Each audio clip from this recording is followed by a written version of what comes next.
Following the brutal rape of an Indian woman in New Delhi in December, protesters poured onto the streets, demanding justice and a safer society.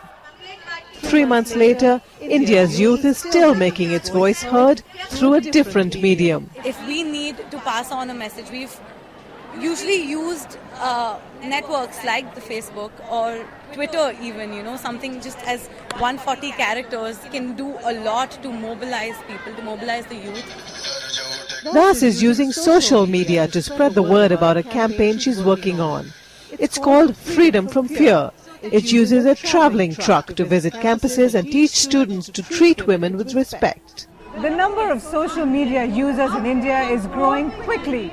Let's take Facebook, for example. In 2010, it had 8 million users. Today, it has around 65 million users, and most of them are young students like these. And it's empowering India's youth. Jason Temmersfield's cousin, Keenan Santos, was killed in Mumbai 2 years ago while trying to protect a girl from being harassed. We had two options: either we sit back home and mourn, or reach out to the people and prevent similar episodes. He reached out by creating a Facebook page to lobby for stricter laws and to encourage women to speak up if abused. The amount of people that kept increasing, not every day, but every minute. So within the first week, we had around 10,000 members. Emboldened by the unprecedented response, Jason and his colleague Shurbi Sharma took their activism beyond social media. They set up a Mumbai-based charity that fights sexual harassment. Nationwide, protesters are increasingly using Facebook or Twitter to decide when and where to gather. Member of Parliament Priya Dutt, who uses social media herself, says it's something the government can't ignore. What was great about this, it was the youth which came out on the road. People are getting more aware because they're discussing and debating through social media. My only fear is that I hope it just doesn't remain there. She says it's not enough to like a page or a movement. What's needed is real action leading to lasting change. Malika Kapoor, CNN, Mumbai.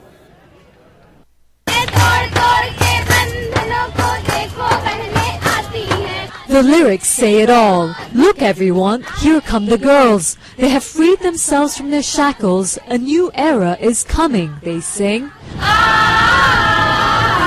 They are the Red Brigade, mostly teenage girls in one of India's poorest and most conservative states, joining hands to challenge discrimination. A girl isn't allowed to make any decisions for herself, including what she eats, what she wears, if she goes to school.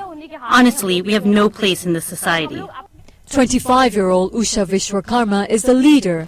She says she's seen too many girls in her neighborhood abused and sexually assaulted. She herself was almost raped by a colleague, but in each instance, the victim was blamed for inviting sexual violence, and worse, then barred from stepping out of the house or going to school to avoid more harassment. In our society, well-bred women are not expected to raise their voice and quietly deal with all wrongdoings. We weren't getting any support from our families or the police, so we decided to fight for ourselves. Red symbolizes danger and black protest. The brigade patrols the streets of their neighborhood. The message to predators is clear: change your ways or be ready to face the consequence. Earlier, we couldn't utter a word no matter what the men did to us. We used to be so scared. Now if a man dares to even touch us, he will be punched in the face. 16-year-old Afreen Khan smiles because she really did punch her attackers, given the confidence to defend herself by these self-defense classes.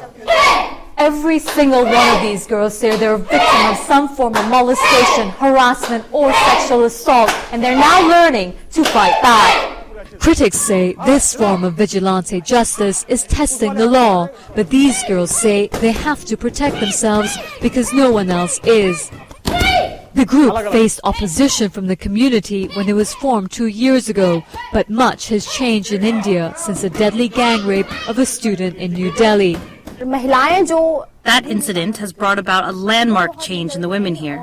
Those who would normally go into hiding whenever such an incident happened are now coming out to protest. The Red Brigades sounding a note of defiance for India's women. Sunima Uras, CNN, Lucknow, Uttar Pradesh.